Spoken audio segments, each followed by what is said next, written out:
Good afternoon, Awaken. How is it going this Sunday? We're already towards the end of 2018. It's kind of crazy how quick this year kind of flew by as we're just getting ready to just transition into this new year. And I know with the new year, so many times we want to put a lot of focuses on our commitments that we're going to make throughout this year, our New Year's resolutions, and what we're going to carry into this next year, the difference we're going to make, just work on our body, ourself, or whatever it may be. We make so many resolutions just to get ready for this next year. And I know for us here at Awaken, we've got resolutions also. We've got things that we want to focus on. I have things I want to focus on, and that's always a good thing.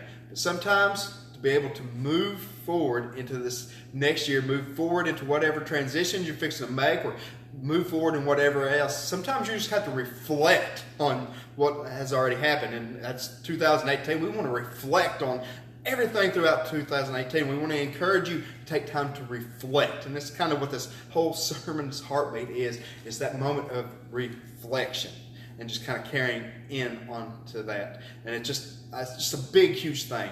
But with reflection, we always want to reflect on God first before we get ready to do anything else. So as we get ready to kick this sermon off, we want to just take a moment just to reflect on God and just prepare our hearts. So I'm just going to take a moment just to lift us up in prayer. All right, Father, thank you for allowing us to join together on this digital campus to be able to just glorify your name. Use this outlet just to be able to proclaim you and your good news. And we know 2018, we've got some things to work through. We've got to process through a few things. We've got to look back at some of the things that held us back as we get ready for 2019, because we don't want the same obstacles that held us back in this last year to hold us back this year. We just want to center on you. So Father, just prepare our hearts, prepare my words, prepare us to receive just this good message from you as we get ready for 2019 and the difference we're going to make in just the difference in each individual life. Jesus, just prepare our hearts. In the name of Jesus we pray. Amen. All right, guys. I'm kind of working back.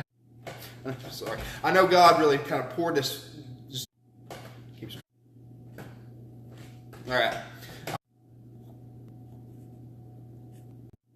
All right, let's try it this way. Sorry, guys, for the moment mishap. But regardless, I know preparing for this very sermon in itself, I knew God wanted to take this moment as we're getting ready to finish up this year as a reflection moment. But for me, I was kind of going back and forth. What should I tie into? What should I use? What biblical reference should I go to? Give me something. And kind of as crazy as it is, in the shower of all places, God's laid the message of Jonah on my heart. And I was like, Jonah, how's this got to do with reflecting? The dude wasn't even reflecting. He was underwater. He couldn't even see his reflection.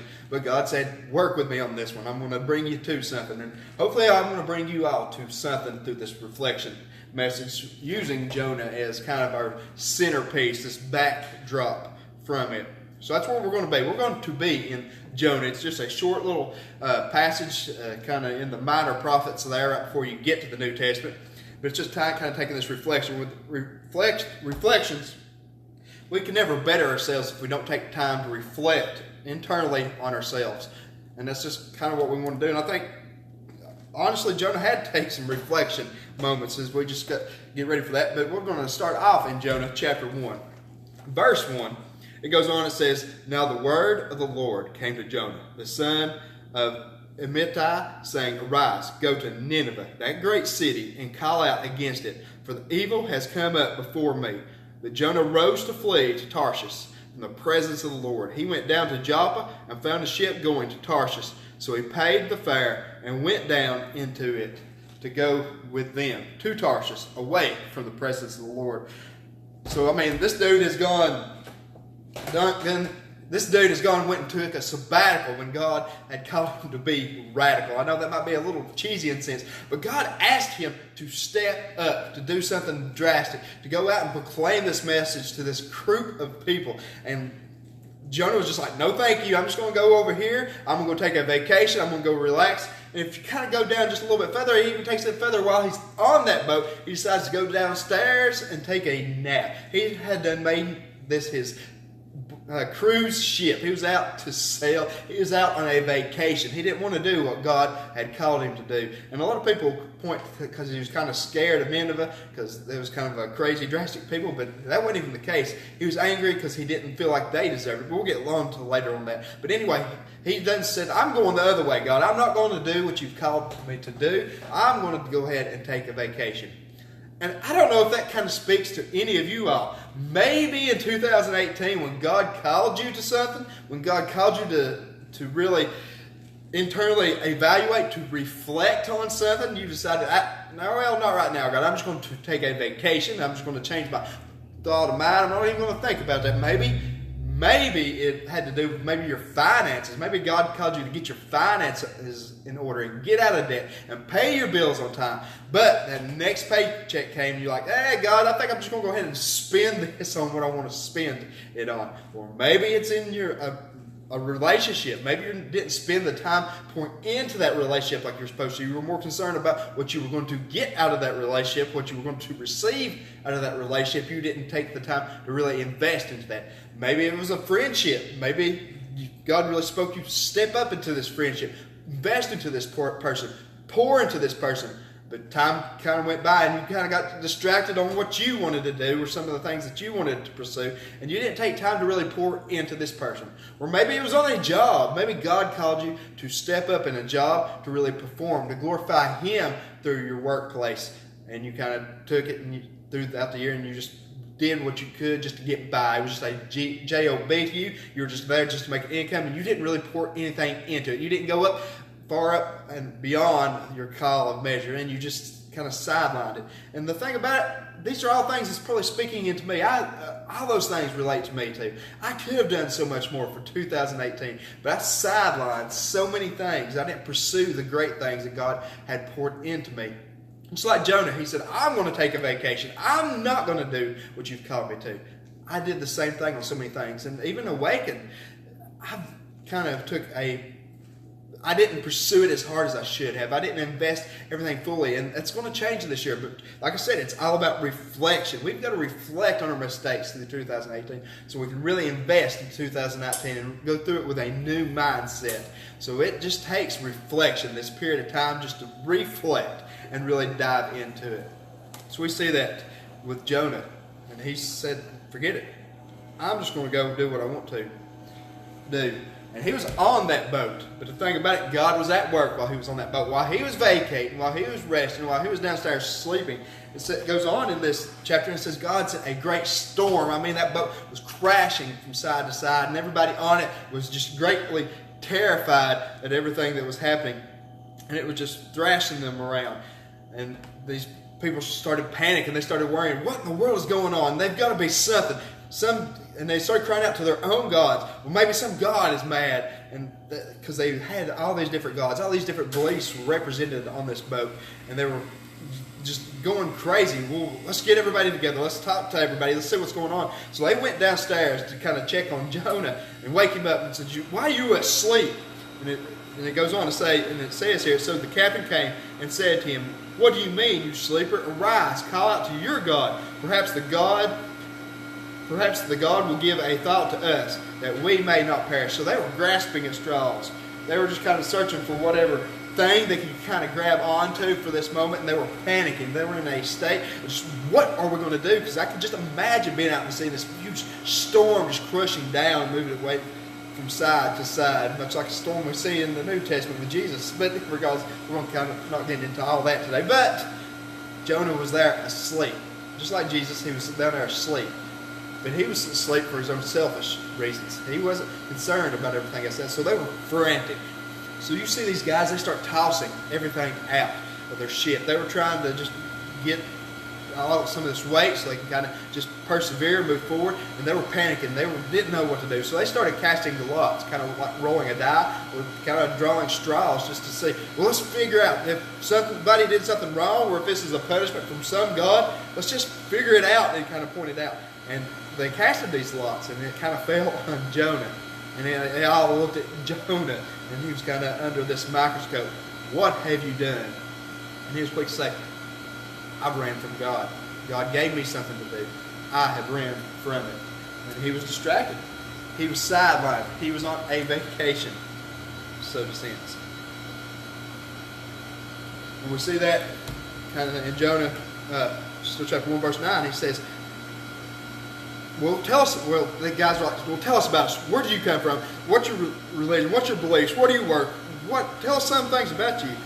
And he went on. He said, in verse 9, he says, and he said to them, I am a Hebrew, and I fear the Lord, the God of heaven, who made the sea and the dry land. So even in this moment of despair, I find it very interesting. He was quick to connect it back to the true God. He said, I am Hebrew. I serve the real God who created all this, who made it all. And these guys, they just kind of got even more excessively afraid as the storm just kind of kept crashing down. And maybe that's just kind of you in your life, these storms kind of crashing down. And they tried every way to kind of mend this problem. They started fighting this ship. They started trying to row it into the seashore or to the land so they could be safe. But the sea just kept thrashing down on them. The harder they tried, the harder they worked to get out of this storm, the harder the waves crashed, the harder the storm hit. Maybe that's in our life. Maybe we're trying so hard to get out of these situations under our own power in our life. We're fighting this storm so hard. And that's like I said, God called us to work on this before, but now we're so far into it, we're so far away from what God had for us that this storm is crashing us. And we cannot gain weight. We are paddling. We are struggling. We are trying to get and overcome this situation that we just cannot get past. This storm is crashing down upon us because we were never meant to do it in our own power. And Jonah knew this. Jonah knew as long as he was there and he went following God's will, that this storm was going to keep crashing down on these people, on this boat, on him. So finally he was to that point. He says, just toss me over. You toss me over and everything will be all right because I'm the one who God's trying to reach. I'm the one he's trying to speak into. I'm the one. So just cast me over. Just toss me over. And they kind of walk the plank, for a matter of speaking. And then you'll see things getting better. When we kind of jump down to verse 15. It says, so they picked up Jonah. After they tried everything else, they tried, and they realized that there was nothing they could do in their own power. So they picked up Jonah and hurled him into the sea. And the sea ceased from its raging. Then the men feared the Lord exceedingly, and they offered a sacrifice to the Lord and made vows. I find that so interesting. Even these Gentiles, these pagan people, these people who believed in different gods, they got pointed to who they needed to connect with through this, even through kind of Jonah's unconventional ways, through his running, through his denying God. He showed people to God. And God will use any circumstance, any situation, even if it's not something intended for him, he can twist it back around and he can glorify himself. He is always going to get the glory. And we see these people in the ship through Jonah's rebellion come to a relationship, knowing God, believing in him, because they seen this God at work. They connected to this God. So we see that completion just take place, and it was an amazing thing. Through Jonah's rebellion, we've seen something great come through it. And Jonah was cast out. He was out into the ocean. And he was there out there drowning. And a lot of people kind of paint this picture of Jonah in the belly of a whale. It's kind of this Pinocchio scenario. You know, Pinocchio got in the whale and he was stuck in that whale. And that's kind of what we painted the picture. But God does not say a whale. In the word of the Bible does not. In verse 17 it says, and the Lord appointed a great fish to swallow up Jonah. And Jonah was in the belly of the fish 3 days and 3 nights. We got to understand this big fish. I mean, to a lot of the scientists, a lot of the biologists, marine biologists, and everything else kind of say a whale's stomach is not kind of big enough designed to really have the capacity to hold a human being. So that kind of blows that kind of whale scenario out. So I mean, we've got to think of a great fish, maybe a shark or whatever else. Maybe there's a movie that was out just not too long ago called The Meg. It's kind of like the Megalodon. Maybe that's just a huge Megalodon shark. It was kind of that movie back then. It was their rendition of Meg, and this big shark came up and it just kind of engulfed him. Huge, massive shark. And maybe that's what it was. I don't know. But I just like kind of thinking outside of the Bible. Maybe it was a huge megalodon. It was just this big Jaws scenario that just came in and just swooped him up, and there he's stuck in the belly of the whale, or the belly of the shark. There I go saying whale. It's put ingrained in our mind. Anyway, into the belly of the shark. And it goes on. Then Jonah prayed to the Lord God from the belly of the fish. And I want you to listen to this prayer. Maybe it relates to one of your all's years. He says, I called out to the Lord out of my distress, and he answered me. Out of the belly of Sheol. Sheol is the resting place. It's kind of it's hell in the sense it's not what we perceive as hell. Well, we've got our mind wrapped around. But Sheol is where the Jewish people believed that they went after they died. That's pretty much what he's saying. I'm in hell. I'm in a place of torment right now. I'm in the belly of Sheol. I'm in this torment. And maybe that's you. Maybe you're in that torment and you're just crying out in this moment. He says, I cried, and you heard my voice. He heard him. And he'll hear you if you just make that moment just to kind of cry out to him. Be like, hey, I did things wrong. I went down the path. I sidelined things that I shouldn't. But I'm crying out to you in this moment. And he goes on to say, he says, for you cast me into the deep, into the heart of the seas, and the flood surrounded me. All your waves and your billows passed over me. Then I said, I am driven away from your sight. Yet I shall again look upon your holy temple. He knew that even though he messed up, even though he ran from God, God was still there. All he knew is he had to look back towards the holy temple. The waters closed in over me to take my life. The deep surrounded me. Maybe the deep is surrounding you right now. Weeds are wrapped about my head.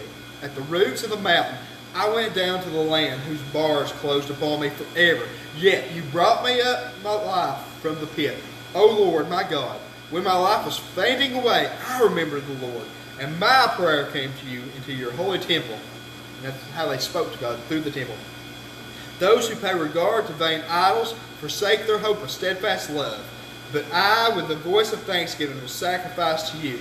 What I have, salvation belongs to the Lord. He was pointing towards Jesus. He said, even though, that's what I was talking about earlier, he had issue of going to Nineveh and sharing with them because he thought they did not deserve it. And that's what he was pointing to. He said, even though they go to vain idols, he said, I will come with a voice of thanksgiving and sacrifice to you. And he was kind of saying, I'll suck it up. I'll go. You call me to it. I'll go. I don't want to go. I do not want to do it. But I will go because you are sending me. And then when he declared these words, when he said that prayer, it goes on to say, and the Lord spoke to the fish, and it vomited Jonah upon the dry land. He just spit him out upon this dry land. I said, all right, you told me you're going to do it. I'm going to give you this chance. Step up. Move out of this place. And it's not about comfort. Maybe that's us. We need to step out of this moment of comfort. Just like Jonah, he was wanting to stay in this comfort zone. He was wanting to stay where he didn't feel pushed. He didn't want to step into this calling. He wanted a comfortable life. We get this way. Maybe 2018 was about this comfortable life. Not about what you were pouring out, not what you were giving. It's about how you became comfortable. How you kind of just looked at you. And I say you. I'm speaking to me too. Everything I declare is out of the overflow of my heart. Well, God is really working on my heart. I know that I've been too comfortable through this year. And I know moving into 2019, I want to really reflect on that. What all I should have done, how many times I've sidelined things that I knew God called me to. And really kind of take this moment of evaluation to really look at hey God, I know I didn't step up and step out like you called me to. I know that I didn't walk out my walk like I was supposed to. But how can I do things different? God, just use me in 2019. Help me make a difference. Help me make this change. Help me point towards you. Even though sometimes it's hard to talk to people. Sometimes those are people I don't really want to associate with. Or whatever else.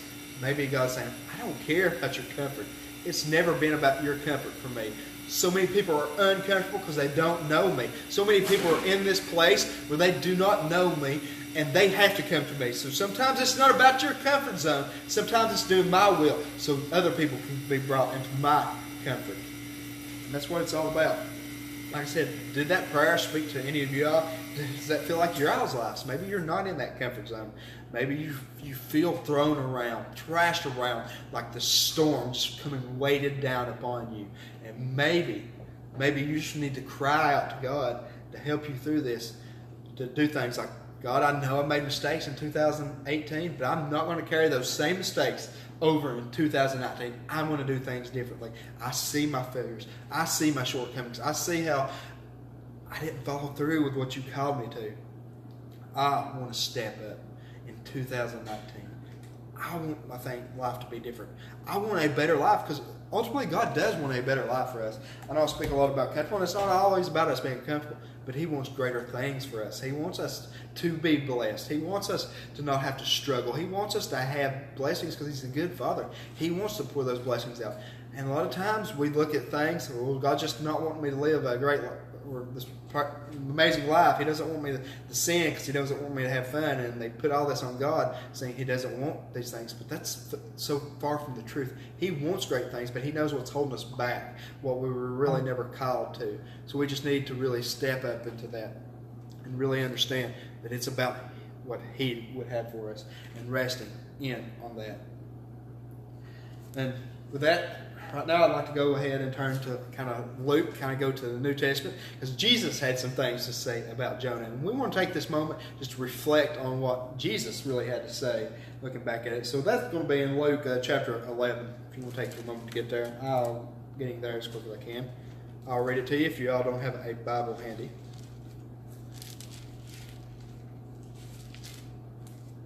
All right.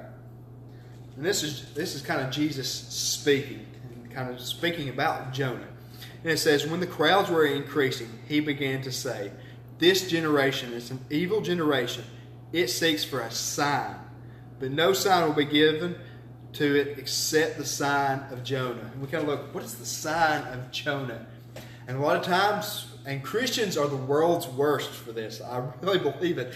Oh, we got to see a sign from God before we step out in faith. We got to see a sign to show us what we're going to do. And God's here. There's not always a sign. Sometimes the sign is like the sign of Jonah. Sometimes it is a storm crashing in your life to show you that you've missed out on what I've called you to. And maybe it's crashing down on you. That's the sign of Jonah. Maybe you're in that moment and God says, I've called you to something. You missed it. It's not always about receiving a clear sign. Sometimes it's just walking out in our belief and knowing the things that He's already called us to. He's called us to love people. He's called us to declare His message. He's called us to be disciples.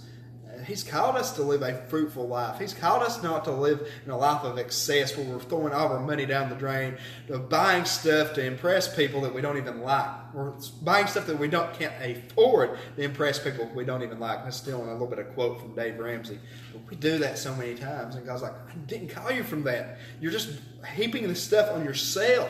And maybe you just need to come back to me to where you can walk in freedom. That's what He wants for us, to walk into this freedom. He doesn't want a sign of Jonah. He doesn't want us to just always look for lots of these signs all the time. Give me a sign, God. If this is from you, just keep challenging that concept when He just wants us just to walk with Him. He'll talk with us. He'll speak with us. He'll show us where we're going, what direction we need to be. We don't always need to look for signs or something clear to point us to it. It's not always about the signs. And it goes on and says, for as Jonah became a sign to his people of Nineveh. We'll kind of get to some of that, kind of a foreshadow or speaking into the future, but he spoke to Nineveh. We'll get to that. So will the Son of Man be to this generation? The queen of the south will rise up at the judgment with men of this generation. The queen of the south is just kind of a throwback to 1 Kings chapter 10, verses 1. It's the queen of Shaba, and she's just kind of the queen that was searching out Solomon, wanted to know his wisdom, and was challenging him and searching out. And it's just kind of pointing back to that, but we're not going to go too heavy onto that. It says, with the men of this generation condemn them, for she came from the ends of the earth to hear the wisdom of Solomon. And behold, something greater than Solomon is here. The men of Nineveh will rise up at the judgment with this generation, condemn it. For they repented at the preaching of Jonah, and behold, something greater than Jonah is here. And Jonah stepped up. He finally got to that point with this fish. Something greater is coming. and that was Jesus. He said, all these people, they heard these messages all along, and they came back to me, but I'm even greater. The message that I proclaim is even greater because God is making it personal. It's not just always about just turning from whatever else. It's about walking with Him. It's about being with Him and really reflecting on Him. And that's what we get to rest in. That's what we get to know. We go on with Luke, kind of digging in a little deeper in Luke. And it says, the light is in you. It's something greater. The light is now in us. It says, no one after lighting a lamp puts it in a cellar or under a basket, but on a stand, so that those who enter may see the light. Your eye is the lamp of your body. When your eye is healthy, your whole body is full of light. But when it is bad, your body is full of darkness. Those without vision, they often fall so many times. So many times our sight is connected to that. If we can't see clearly what God has stepped us on, we're going to fall. It says, if then your whole body is full of light, having no part dark, it will be wholly bright. As when a lamp, when its rays gives you light. And that's the thing about it. We can get so caught up in the dark. We can get so caught up in the things that we want. We can chase after our self-comfort so much we forget to be the light that Jesus called us to be. Right here he says, don't hide your lamp. Don't hide this light. Let it reflect out. Let it go out. Show it to other people. And that's really the focus. Let it out. Don't just hold on so tight to having to need all this in place before you do God's work. We show Him. Just center on Him and just knowing that He's going to work all that. He's a big enough boy where He can take care of the details. It's just about us being obedient and knowing He's called us to something greater. The light is in us. And when it's in us, we don't have to hide it. We can just reflect it. We can show it to so many people. And that's kind of, let's see. And that's through the kind of the showing of it. I'm kind of gathering my train of thought here on it. The light is in you. He goes on to say in verse 37 through 44, it says, while Jesus was speaking, Pharisees asked him to dine with him, so he went in and reclined at the table. The Pharisee was astonished to see that he did not first wash before dinner. He didn't wash first. Take note of that. And the Lord said to him, now you Pharisees cleanse the outside of the cup and of the dish, but inside you are full of greed and wickedness. You fools. Did not he who made the outside make the inside also? But give as alms those things that are within, and behold, everything is clean to you. So many times we want to take the outside, we want to pretty it up, we want to shine it up. Just like a mirror that we want to shine up so we can see a reflection clearly. I got to see me in my fullness. I got to see everything I've got to offer. But I took this, kind of looking at a mirror, and kind of the key factor to a mirror is a smooth surface, because rough surfaces scatter light instead of reflecting it. When protons, rays of light coming from an object, just like your smiling face, for example, strikes the smooth surface of a mirror, they bounce back at the same angle. Your eyes see this reflected protons as a mirror image. And the thing about us, we'd never leave the house. We'd never leave it unless we looked into the mirror first and checked everything, made sure our hair was good, make sure our outfit was good. But so many times we don't want to reflect internally. We don't want to look internally at a reflection. We worry so much about the outside, and that's what Jesus was saying. So many times you worry about the outside appearance. So many times you worry about that, but you don't ever take time to actually take a moment to reflect internally. Reflect on what all these things that you were thinking. Reflect on everything. But you notice if you take that time to reflect and realize that there's greater things, you can put a smile on your face. A good personality goes so much further than any amount of makeup or wardrobe or hairstyle or whatever else can do for you. A happy, smiling personality can go so much further if you're joyous, if people see that to you. So sometimes it's just about taking an internal reflection and being that light. That's what Jesus says.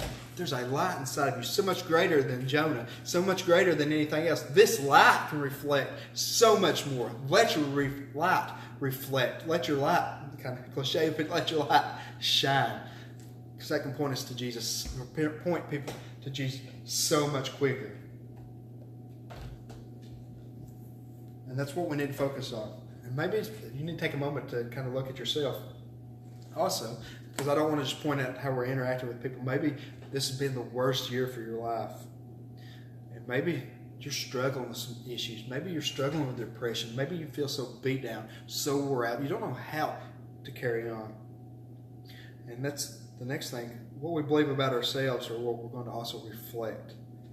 We need to look at what we're reflecting. Just like the shining up the outside, but never taking time to look on the inside. Sometimes we just need to take that moment and believe what Jesus said about us.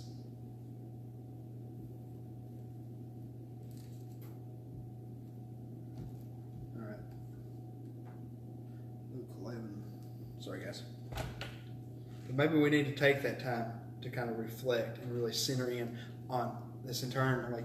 And maybe it's just seeing a new lens, looking at ourselves through a new mirror instead of looking at ourselves like Jonah did, of his comfort, his place, looking at ourselves through that mirror of Jesus and seeing ourselves the way Jesus sees us.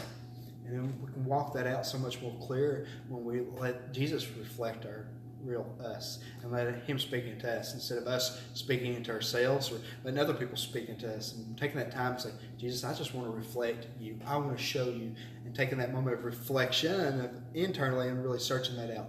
God, what have you called me to? What does your vision of my life look like? And I did things in 2018 my way. I messed it up. I didn't get things right. There's so many things I could have done different. But God, I don't want 2019 to be another 2018. I want it to be something great. I want to connect to your pattern for my life. I want to show this light. I want to be joyous. I don't want to hold back any longer. I want to be set free. And you need to start believing that you have value. You have worth. God created you for purpose. He created you for greatness. And maybe it's at the end of the year and depression is really kicking your behind around. But I'm here to tell you, don't let it carry into 2019, because God has greater things for you in place. He has something greater for you. He has something more for you. Focus in on that. Believe that they are something so much more. And like I said, when we start believing that, that's what we're going to start reflecting. So many times, even like a kid, you can tell them they're bad so many times. You can tell them that they're worthless so many times. They're going to start acting like that because they start believing that. They start believing there's no good in them. But Jesus is like, they are good in you. I put good in you. I'm in you. I'm making you whole. I made perfection for you. Walk in that. Trust in that. And then you're going to see things differently. Focus in on that. Let that be who you are, not anything else. And reflect on that. And then you're going to see so many things drastically different. Believe Jesus. Don't believe what anybody else has to say about you. Believe in what He has to speak over you. And then we can start seeing other things happen. We're kind of going back to Jonah. Let's just kind of visit back with him in a minute after this fish spoke him back up to the well, what Jesus was talking about, and him kind of connecting the dots.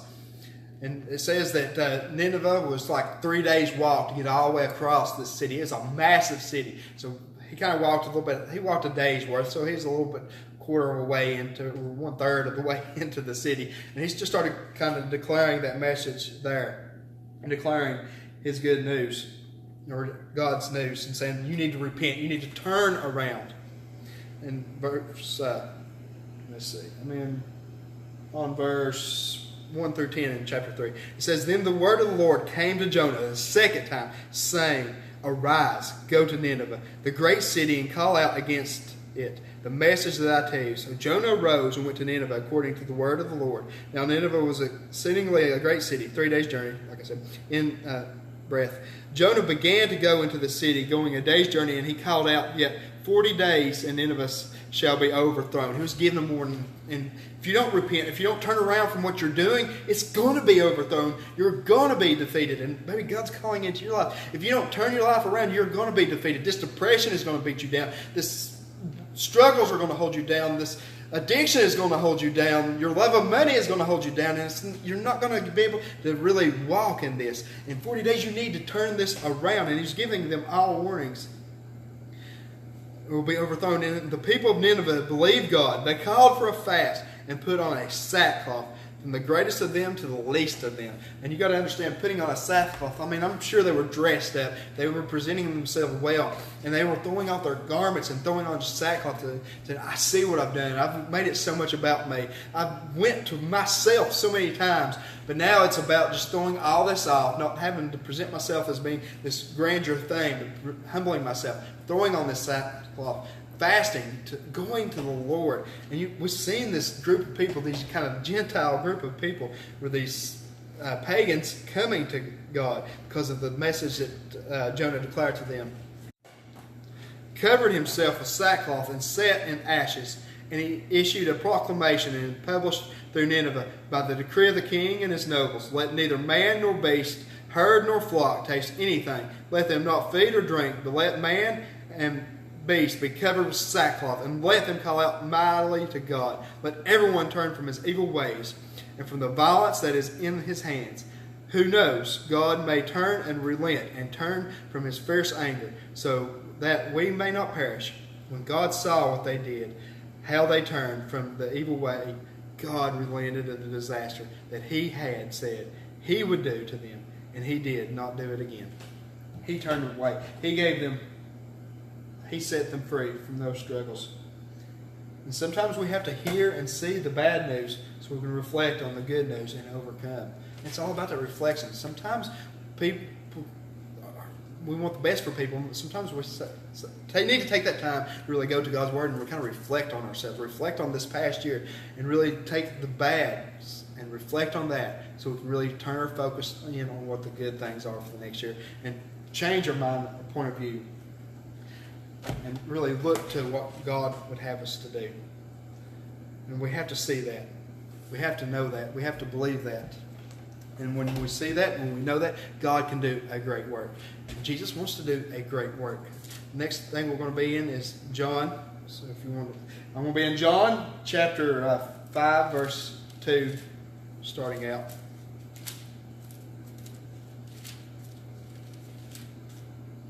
And this is another guy, and this is another pool of water. And really, God spoke to me this morning. And I thought I had everything done last night. But God said, I want you to tie into this verse. And it says, Now there in Jerusalem by the sheep gate, a pool in Aramaic called Bethesda, which has 5 colonnades. In these lay a multitude of invalids, blind, lamed, and paralyzed. One man was there who had been an invalid for 38 years. When Jesus saw him lying there and knew that he had already been there a long time, he said to him, Do you want to be healed? And I want to take a moment. I just imagine this guy kind of sitting by this pool, kind of looking into this pool, seeing his own reflection, and knowing that he can't get into it. And people keep hopping in front of him, and he didn't have nobody to help him down into that water. He felt like he couldn't move. And he started seeing his reflection. And he started believing so many things about himself. He believed that he couldn't do it. He believed that healing was going to take place. He believed his life was worthless. He believed so many things that was not true. He started falling into this. And we do that in our own lives. We sit there and we look at our own reflection and we start dwelling into ourselves so many times and don't see something great, something with potential, something extraordinary there. We start believing in those lies. And we've seen this man who was there and Jesus stepped into his life. He says, Do you want to be healed? But the man, first thing he started doing was kind of making excuses, kind of pointing to all those things I mentioned. He says, The sick man answered him, Sir, I have no one to put me into the pool when the water is stirred up, and while I'm going another step down before me. Jesus said to him, Get up and take up your bed and walk. Jesus isn't about your lies. He isn't about what you believe about yourself. Jesus is about his truth. And he spoke truth into this man while he was sitting there by the well, just reflecting on his worthlessness, how he wasn't going to get better, how there was no hope, and this hope was dwindling. And he was there for, 38 years. That was a long time to be there, hopeless, and without feeling something greater. But he says, Get up, take your bed, and walk. And at once the man was healed, and he took up the bed, and he walked. We can take up our bed. We can walk in believing God's realities, believing what he spoke into us. And the people asked him, Who is this man? Who said to you, Take up your bed and walk? Now the man who had been healed did not know who it was, for Jesus had withdrawn, as there was a crowd in the place. And the people already started questioning, who told you to pick up your bed? It is the Sabbath, and it is not lawful for you to take up your bed. And these people were quick to point it out. In our lives, so many times, maybe there's other people that's speaking lies into your life. It's not always about what we believe about ourselves. Sometimes it's what other people speak into us. And that's something we need to get past too. And people, and these were the religious people, things weren't getting done like the way they had it to. They had a pattern that they thought it should be done in, and Jesus was just blowing that out of the water. So they were quick to kind of point that out. And they said, you can't be doing that. And I mean, this man had been laying there. He felt useless. He felt worthless. And that the first time in his life, Jesus spoke truth into him. He got up. He was walking around. So he was picking up his mat. He was probably getting carried away. He was probably, might have been doing a little dance. I don't know. But the people were quick to point out, hey, you can't pick up that bed. They were picking out those things that shouldn't even have mattered in this situation to point out something and try to say Jesus is not doing the work of God. And they were quick to point it out. And maybe there's people in your life, maybe there's religious people in your life that say, hey, your life is not equaling up to what's God's standard, so you're not really a believer. You don't really have a relationship with Jesus. And they're going to point those out to you. Because religion is all about what we have to work to achieve something. When Jesus says it's all about relationship. It's all about that relationship. And these people were pointing it out. These people were religious people. These people did not really understand what Jesus was really trying to do in this work. And they were quick to cast him down. And they asked him, who's the man who said to you, take up your bed and walk? Now the man who had been healed did not know who it was, for Jesus had withdrawn, as there was a crowd in the place. Afterwards Jesus found him in the temple and said to him, see, you are well, but sin no more, that nothing worse may happen to you. We've seen this in Nineveh. Those people turned away from their struggles, turned away from their sin, because ultimately God wanted what was best for them. God wanted them in the fullness of Him. And this man was up walking. This man received a great gift because God wanted what's best for him. He said, don't sin anymore. Don't do things that's going to put you back into a bad situation. Like Jonah was telling the people in Nineveh, don't step back into this bad situation because it's only going to end badly. It's only when you walk with God that you're going to see amazing things take place. And it goes on. The man went away and told the Jews that it was Jesus who had healed him. And this was why the Jews were persecuting Jesus, because he was doing these things on the Sabbath. They were quick to point out one thing that shouldn't have had no purpose to it. But Jesus answered them, my Father is working until now, and I am working. God doesn't rest. God doesn't need sleep, even though He took a day of rest. But it was an example for us. And God's always working. Jesus is like, my Father's always working. I'm going to be always working. I'm not having to take rest. I'm going to do miraculous things. I'm going to heal people. I'm going to bring people to new life. And that's what the Sabbath was really about, bringing people to new life. And it was supposed to be where we could reflect on Him and bringing all of us to new life. And here at Awaken, we're big on new life. We want people awakened to this new life that God has for them. And that's what it's all about. 2018, we don't want you to keep slumbering through 2019. We don't want you to keep slumbering away like you did in 2018. We want you awake. We want you on edge. We want you ready to go. We don't want you in a comfort zone where you're missing God's calling in your life.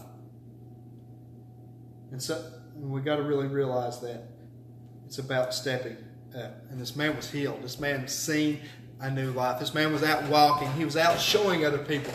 But the religious people were kind of beating him down. But he was out reflecting them.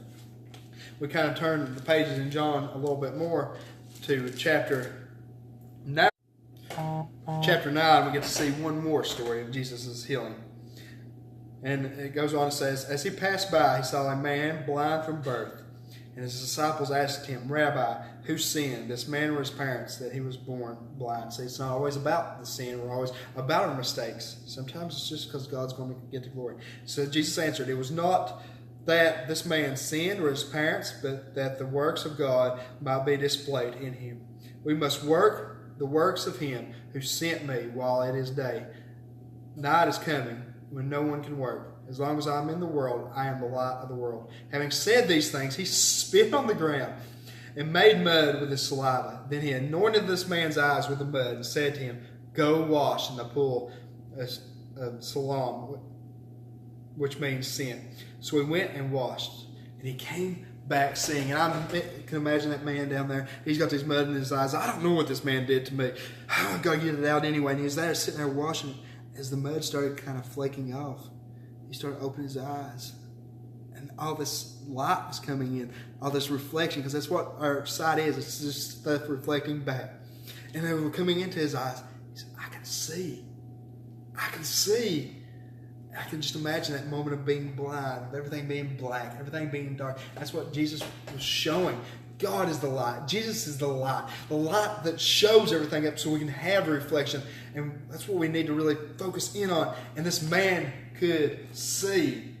It was so amazing. And sometimes, and we just got to walk in that. Sometimes he's opening our eyes. We kind of go back to the religious, trying to hold him back as we kind of jump down here to verse 8 through 11. It says, the neighbors of those who had seen him before as a beggar were saying, is this not the man who used to sit and beg? Some said, it is he. Others said, no, but he is like him. Lot said to him, then how were your eyes open? He answered, the man called Jesus made mud and anointed my eyes and said to me, go to Siloam and wash. So I went and washed and received my sight. They said to him, where is he? He said, I do not know. And they were quick to point out, who is this man? Is this man was blind? Is he seeing? Is it the same man? Some man was like, yes, it is the other man. And some, no, that was not him. And sometimes our new reflection doesn't look like what we remember. Sometimes our new reflection, our new us, is not always going to be what we remember. It's just like getting yourself fixed up and you don't look nothing alike, and you look at yourself, wow, I look completely different. And this man was looking completely different. So some people were denying, no, he just kind of looks like him. It's not the same guy. There's something a little bit different. He was blind before, but now he's seeing, so he cannot be the same guy. But sometimes a reflection is not what we remember, but sometimes it's what God put into us so we can reflect Him, we can show Him, we can glorify Him. And moving into 2019, maybe that's what it's about, is a reflection of Him. Showing this world it's Him. And maybe it's taking that time to reflect on ourselves and be like, my new self is not my old. I cannot keep going back to the old me. And reflection is good when we focus into it, when we want to change. But we cannot keep going back to the old us, to the blind us, to the person of us who could not walk, the person of us who was separated from God. We cannot go back to those moments. We don't need to keep going back to those. In 2019, we need to reflect on Him and keep going back to Him and realizing the old me is not that anymore. It is the new me. And don't reflect on the old you. Don't keep seeing yourself as the old you. See yourself as the new you. Show something new. Show something more. Like I said, sometimes a reflection doesn't look like what we remember. Sadly, we've seen these people keep pointing back to the old them, the old people, the old whoever they were. Sadly, Jonah was the same way. He did not want to go to Nineveh because he kept seeing those people as worthless, as useless, as sinners, as not worthy of God's grace. And that's why he refused to go. That's why he would rather take a vacation than go back to do the work. But it wasn't until God had to take that, humble him, really humble him in the belly of a fish and get him to that point where he realized God's ways are better, that I've got to follow it through even if I don't agree with Him, even if I don't want to. And that speaks to us too. Even if sometimes when we know that's not what we want to do, sometimes it's easier just to go out and sin, go out and do our life, live our life however we want to. But when we get to that point when we realize maybe God's plan is better, I just needed to go through with it. Even if I don't want to, even though it's not what I desire, I'm going to go through with it and really sinking into that. We see Jonah, he was religious. He didn't want to do it. So much so when God relented on the people of Nineveh, when He set them free, when He had passion on them, He got mad. He went out into the desert to sulk pretty much, kind of like a child. He said, God, I give up. You're going to forgive them. I don't want no part of it. I'm just going to go out here into the desert. I'm just going to go here by myself. And he went out there. But God, being the loving God, I'm going to use this opportunity to show something even more. So what God did, He grew up a plant with big leaves over top of him. So the sun, the blistering sun, was not beating down on Jonah. And Jonah was comforted. He said, well, this is kind of nice. And then that night came, and God sent a worm to chew it down, and that tree was gone. So the next day, Jonah was still sitting out there. He's like, now it's hot. Now my tree is gone. And God used that as an opportunity to really show him. And God just made that hot heat even more. And Jonah was kind of about to faint. He was getting out of it. I mean, imagine that heat blistering down. But it goes on to say, but God said to Jonah, do you do well to be angry for the plant? He said, yes, I do well to be angry. Angry enough to die. And now he's being overly dramatic, but he's kind of really looking at it. He was already mad, so in this situation he was even more mad. And he was angry that his plant was gone. And I feel like God was kind of up there laughing through this whole instance. It's kind of like a child throwing a temper tantrum out in the middle of the floor. And a parent just can only do things like step back and kind of laugh at this moment. But God kept persevering on this. He said, and the Lord said, you pity the plant for which you did not labor. You had nothing to do with that plant growing. It was nothing you did. I did that. And he says, nor did you make it grow, which came into being in a night and perished in a night. And should not I pity Nineveh, the great city in which there are more than 120,000 people who do not know their right hand from their left? And also, much cattle. I don't know what the cattle had to do with it, but anyway, God was quick to point out, they don't know right from wrong. They don't know their left from the right hand. It was you who had to go to send them. And so many people are walking this life and they don't know right from wrong, and they need someone who comes in a loving way to really kind of pour into them and be like, hey, I see you struggling. I see you hurting. Let me tell you a better way. Let me give you the good news and proclaim Jesus to these people. Share Jesus. And maybe we can walk into 2019 with that heartbeat behind us and knowing that He has prepared us for something else. So we can't be comfortable. We can't want to just vacate all the time. We need to really tune in our hearts to what God would have for us and kind of really focus. And we've seen Jonah really struggling. And I kind of picked this story out. And I know some of y'all probably heard it, but it's a kind of an old wise tale, and they don't know who the author is, but it's the story of two wolves. And it goes on, an old Cherokee is teaching his grandson about life. A fight is going on inside me, he said to the boy. It is a terrible fight, and it is between two wolves. One is evil, he is anger, envy, sorrow, regret, greed, arrogance, self-pity, guilt, resentment, inferiority, lies, false, pride, superiority, and ego. He continued, the other is good. He is joy, peace, love, hope, serenity, humility, kindness, benevolence, empathy, generosity, truth, compassion, and faith. The same fight is going on inside you and inside of every other person too. The grandson thought about it for a minute and then asked his grandfather, which wolf will win? The old Cherokee simply replied, the one you feed.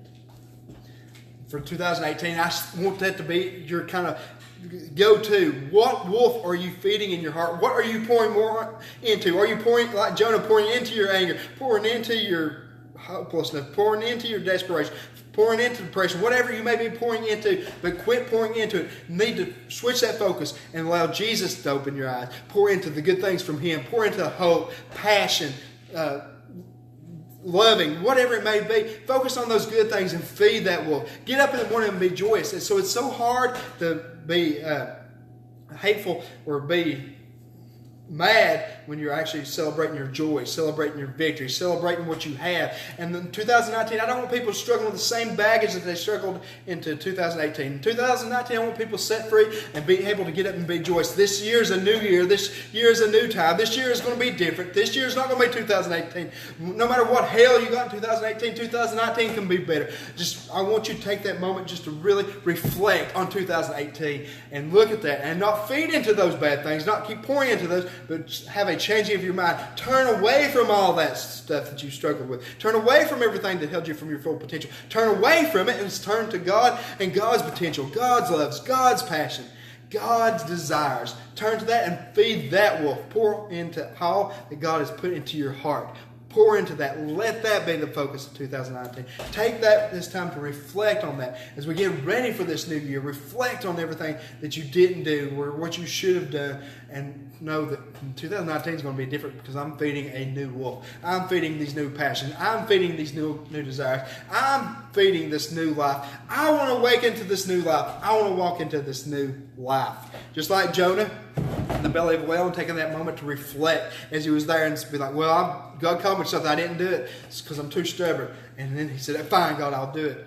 And it was just always changing because God had a better plan. God has a better plan for you. He has a better desire for you. And I want you to believe that. I want you to walk in that. And maybe you're listening online and maybe you don't have a relationship with God. Maybe you don't have that light reflecting out of you and all you see is hopelessness. All you see is despair because you do not know the love of a Father. Just like the people of Nineveh, you don't know your left hand from your right hand. You don't know the good things that you need to focus on because Jesus is not a present figure in your life. You don't go to Him. You don't rely on Him. You don't have hope in Him. And today I just want to pray for you. This is the 2018. Don't finish 2018 with the regret of not knowing Jesus. Don't hold back. Give it to Him so you can walk into 2019 a new person with a new life, with a new vision, with a new drive. That is your focus. And if that's you, all it is receiving. And just going to God and say, I want to receive your Spirit. I want to receive you. I want a relationship with you. I want to turn to you. And then what He does, His Spirit comes inside of you. It starts up resonance. It resonates inside of you. You are connected to Him through that. You start your new life. And that's what it's all about. So if that's you, all it is calling out to Him. And I just want to pray for you right now. Just call out to Him. Ask Him into your life to give you new life. Right now, Father, I just want just to be with whoever's listening, whoever needs you, whoever wants to start 2019 with a relationship with you. Just open their heart, open their mind, open their understanding just to understand you and to receive you, because I know you're a good Father who just wants a relationship with them because you want what's best for them. You want to pour in the good news into them so they can reflect on you. Father, just open up their hearts, open up their minds, start the new life in them, start them fresh, just allow them to receive it. In the name of Jesus, we pray. And maybe you're sitting at home and maybe you are a believer, but you knew you took so many liberties. You took so many vacations. You took so many sidelines from what God has for you. And you know 2019 that you cannot hold back any longer. You have to walk into that. And also, I want to be with you. I want to reach out to you. We have a place for you because Awaken, as we move into this new season, we need people. We want people with the same heart, but we want to reach people for the gospel. We want to change lives. We want to be like Jonah proclaiming to Nineveh. We want people to be able to reflect on the good news and not reflect on the bad. We want a new life for them. We'd love to connect you. Or maybe you want to connect in another way. We want to also pray for you. So just reach out to us. So if you receive Christ, let us know. We want to celebrate with you. We want to rejoice with you. But maybe you want to start this new passion, this new drive, this new 2019, walking with God in a new way and representing Him. Contact us also. We want to be with you. We want to pray with you. We want to encourage you. But I want to just thank you all for tuning in. And I just love you all and hope you have a great week. And also, with that being said, starting off as we finish up as we get ready for this new year, maybe it's starting in your new year right. Maybe it's starting in a community group with other people, other believers, other walk. Start it off. We encourage you to join us. We're down here in downtown Kingsport at the Neutral Grounds Coffee House. Join us, celebrate with us, and don't do life alone because it's so hard doing life alone. Maybe that's your calling. Help us. Let us be a part. We just love y'all and thank y'all for everything. And I hope y'all have a great New Year's.